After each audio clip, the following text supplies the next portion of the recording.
Good evening বন্ধুরা। আমি আর শুভ একটু বেরিয়েছি রাস্তায়। তো শুভ আমাকে বললো যে একটা সারপ্রাইজ দেবে, জানি না কি সারপ্রাইজ। শুভ কি সারপ্রাইজ দেবে? চলো একটা আছে পরে দেখা। আচ্ছা ঠিক আছে, দেখি কি সারপ্রাইজ দেবে। তো যাওয়া যাক, চলো। তো যাই হোক, আমি যেখানে যাব মিনিমাম 1 ঘন্টাই লাগছিল যেতে আমাদের। তো যাই হোক, ঘোরাটাও হলো। ট্রাফিকে দাঁড়িয়ে রয়েছি, তো ভালো লাগছে না একভাবে বসে রয়েছি বলে। সামনের মলটা খুব ভালো লাগলো, বেশ বিভিন্ন টাইপস কালার চেঞ্জ হচ্ছিল। এখানে প্রতিটা মলই এরকম এলইডি লাগানো মলের মধ্যে। যাই হোক, ভিডিও ক্যাপচার করলাম যেতে যেতে। ঠিক আছে, চলো দেখতে থাকো।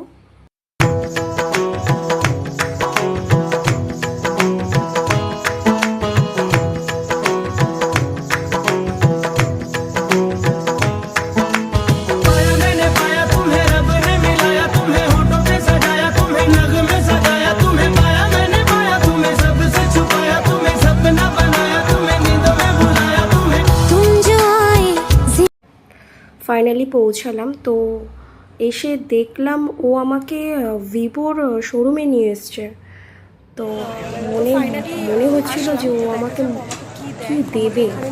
যাই হোক, মনে তো একটা খুশি হচ্ছিল যে গেল, আমিও যাচ্ছি। জানি না, যাই হোক উপরে উঠি, দেখি ও আমায় কী দেয়। দরজাটা খুলে আমি ভিতরে গেলাম, দেখলাম ও ফোন দেখছে। আমি ভীষণই খুশি হলাম। দেখা যাক, অ্যাকচুয়ালি আমি অনেক দিন ধরেই একটা ফোন ফোনে দেখছিলাম, ভিভো V30 Pro। ফোনটা নেওয়ার আমার খুব ইচ্ছে ছিল, মানে প্রচণ্ড ইচ্ছে ছিল। অনেক দিন ধরেই আমি ফোনটা দেখছিলাম। তো আমাকে নোটিস করতো যে ভিভো V30 Pro আমি দেখছি। তো আমাকে ও বলেও নি যে ও আমাকে কিনে দেবে, মানে ও যে আমাকে এই সারপ্রাইজটা দেবে ও আমাকে বলেও নি। তা আমি মানে হঠাৎই পেয়ে আমি সত্যি ভীষণ খুশি হয়েছি। আমি ভাবতে পারিনি যে ও আমাকে এটা কিনে দেবে।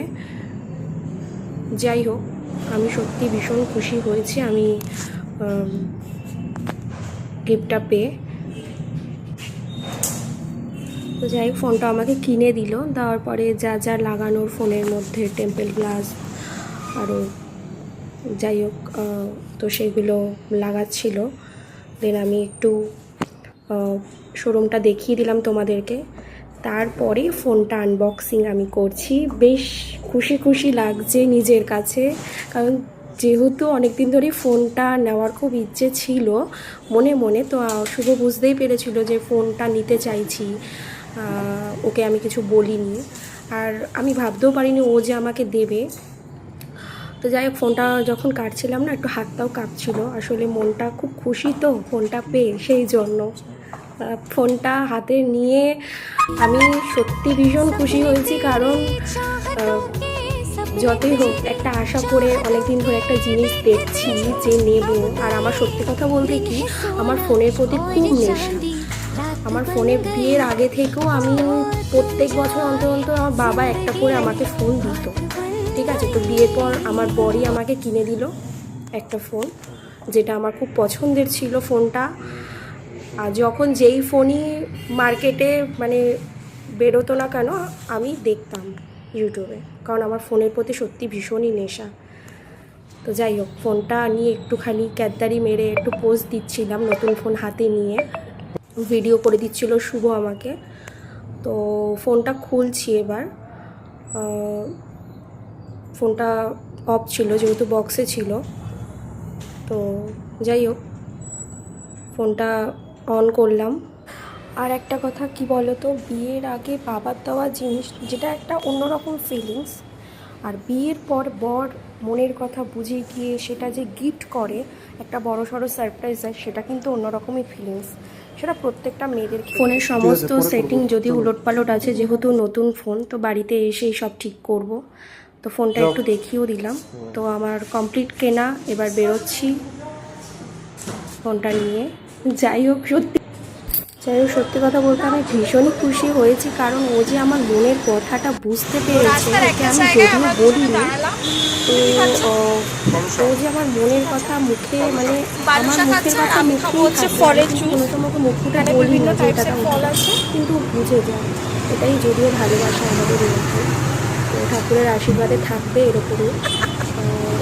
যাই হোক, রাস্তার এক সাইডে দাঁড়িয়ে ও টিফিন করলো। আমি রাস্তায় যদিও হাবিজাবি খাই না সেরকম, তো এখানে অনেক টাইপসের ফ্রুটস ছিল।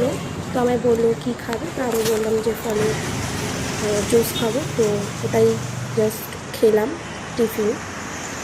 দেন দেখা যাক আর কি খাই। যখন রাস্তায়, তখন রাত্রির বাজে 9:30 কি 10টা, মানে বাড়ির দিকে যাচ্ছি। যেহেতু 1 ঘন্টার রাস্তা, এই ফোনটা আমাদের ওখানে কোথাও নেই, ঠিক আছে? তো ওই জন্য ও অনেকটা দূরই আমাকে ফোনটা কেনানোর জন্য নিয়ে এসেছিল। তো যাই হোক, রাতের ডিনারটাও সেরে ফেললাম রাস্তাতে। আর নতুন ফোন কিনেছি, পোজ দিয়ে ছবি তুলবো না তা কি? আজকের ভিডিওটা